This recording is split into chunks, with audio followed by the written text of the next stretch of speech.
Scott has passed the baton to Nichole Price, a senior research scientist in benthic marine ecology, Bigelow Laboratory for Ocean Sciences. Nichole, okay, so I just want to say, I have actually read all of these multiple times, but I really am bad at pronunciation, so my apologies to everybody who's I'm messing up. But all right, Nichole received her BA in biology and math at Connecticut College and went to the University of California, Santa Barbara for graduate work, studying species interactions between tropical reef building corals and microalgae. While earning her PhD in coral reef marine ecology, Nichole concurrently pursued an applied master's degree in applied statistics and probability at UCSB.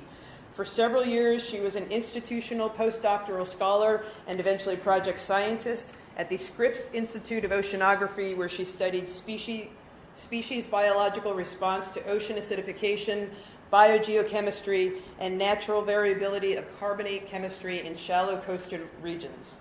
She moved to Maine in 2014 because she saw a unique opportunity to expand her research program to include interests about sustainable aquaculture in the face of future global change.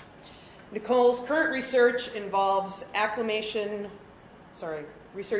involve acclimation of marine species to variable carbon dioxide biological feedbacks, to boundary layer chemistry and ecosystem function in various oceanic environments, including temperate and tropical regions.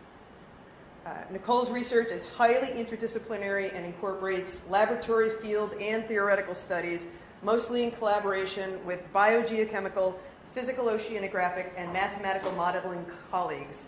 A long-term objective is to assess the ability of ecosystems to be resilient to perturbations and maintain function to provide the services that we rely upon into the future. Please welcome Nichole.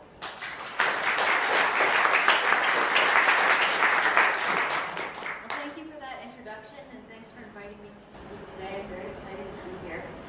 We know that the Earth's surface, the oceans cover 70% of the Earth's surface. What you might not realize is 3/4 of the Earth's cities are located along the seashore, so we are heavily reliant upon ocean resources as a human population.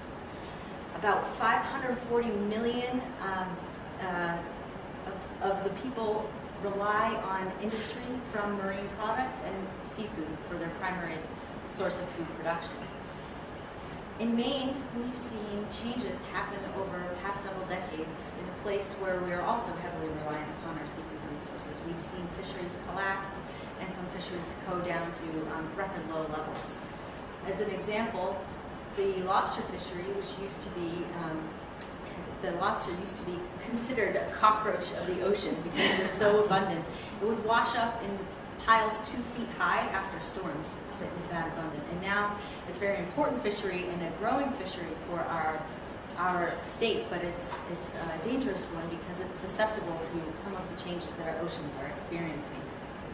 Some of those changes are really visible, like the amount of plastic that is currently floating around the Pacific Ocean. It's created what's called the giant garbage patch. This is this area that's got a higher density of plastics in the ocean, several miles across. These plastics take hundreds of years to degrade in the ocean water and can kill millions of seabirds, hundreds of thousands of mammals, and countless fish on an annual basis. Those are the plastics you can see. There are also the microplastics that are in there that cause irreversible damage.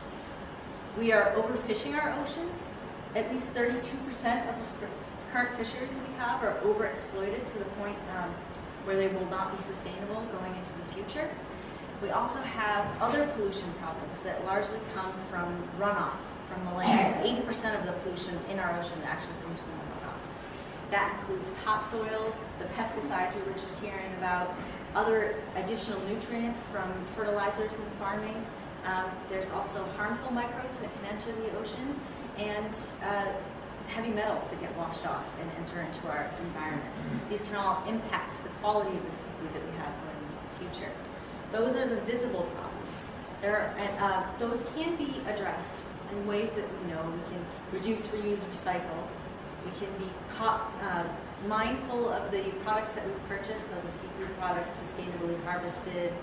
Are we trying to purchase organic where we can? Are the cosmetics we use free of those microplastics? But there are invisible changes happening to the ocean that are harder to address and happening on a global scale, such as warming, sea level rise, and ocean acidification.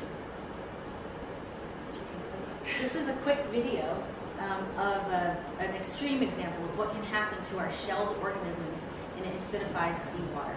So this is a sand dollar that's been shot over time lapse that's dissolving in seawater with very low pH. This is what's happening as a result of ocean acidification. Our oceans have absorbed 40% of the carbon dioxide that we've put into the atmosphere since the pre-industrial period. That absorption has caused a series of chemical changes that are understood into the oceans and has changed the acidity of the water and raised the acidity by 30% over that same time period. So what can we do about these problems besides appealing to your government to help curb carbon emissions? Well, that's what Bigelow Lab for Ocean Sciences is starting to do, and that I'm starting to do as the director of the Center for Venture Research on Seafood Security there.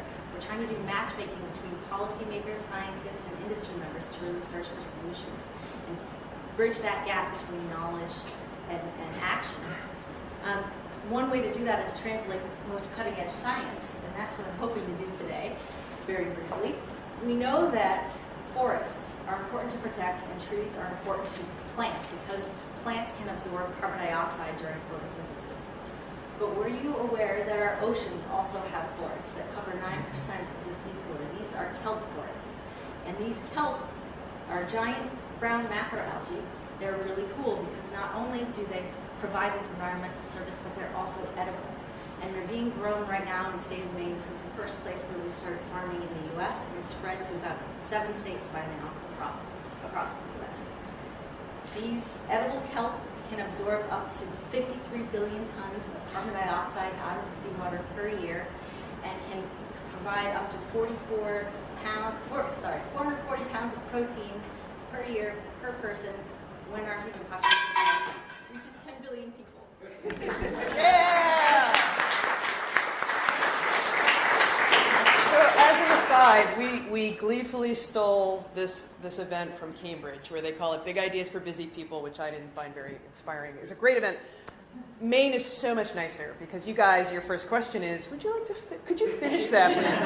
In Cambridge, they were like, how about this? They dive right in. So it's just another great example of how wonderful Maine is. So, yes, sir. Do you have ever eaten kelp, and what does it taste like? I have. I'm just going to click it forward here. Yeah. I have eaten kelp straight out of the water.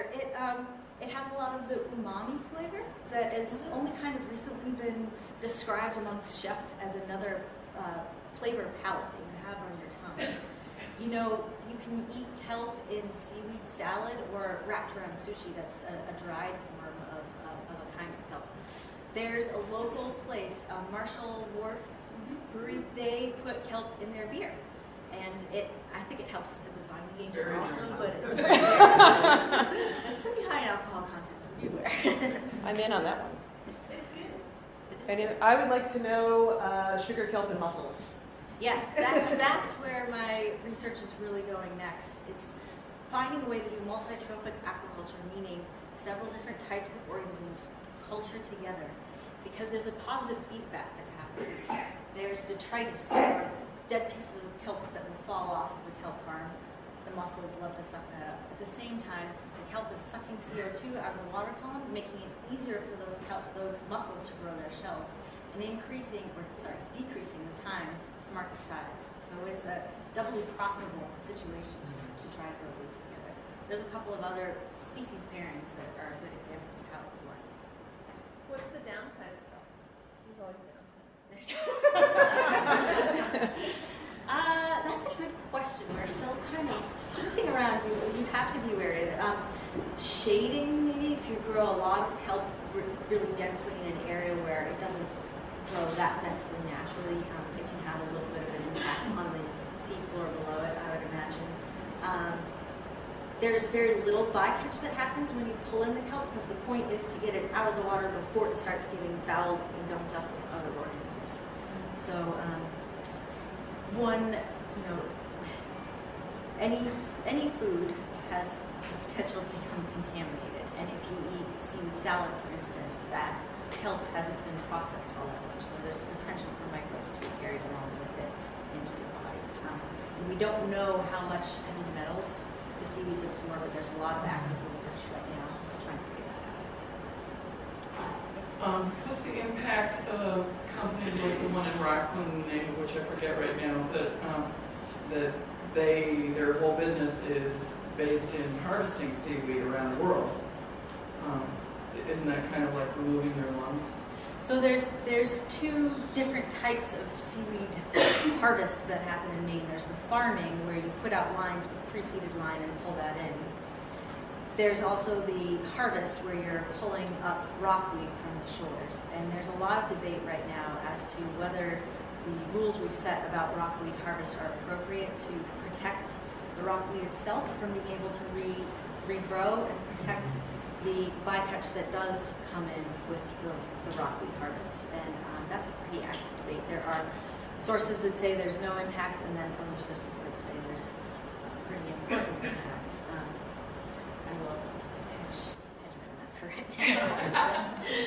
I haven't studied the rockweed myself directly. I'm right on the sugar hill right now. But I do plan to look at it. I would like to know how much CO2 it absorbs and whether there's a potential that harvesting it actually stimulates growth and could lead to greater CO2 absorption than otherwise. Besides reduce, reuse, recycle, and planting, were there any other things you were going to mention about Yeah, it's a tough one. So you can curb your own CO2 emissions by driving fuel-efficient vehicles. And if you were like me and got suckered into buying one of those VWs that was supposed to be fuel-efficient and discovered that it's not, it can be very frustrating. We call that a cheater diesel in our house. Yeah. That's what we got. Yeah. There are ways to buy carbon credits, ways to buy nitrogen credits, and actually seaweed farming could become more lucrative because of those credits. So you can look into that as well. Really quickly, you said there's other species, but what are the other pairings you've seen or done? Potential pairs would be the rockweed and oysters. They share similar habitats. And I've also been studying eelgrass in Casco Bay and the soft-shell clams that grow in the mud flats just above eelgrass meadows. It's pretty tricky. Eelgrass has been disappearing in the Maine region. We've lost 50% of the cover in Casco Bay in the past 10 years for various reasons. Reasons we might want to protect it. And so last year, the people who did this panel actually recommended other people having gone through this. So you guys can pick someone else. Thank you.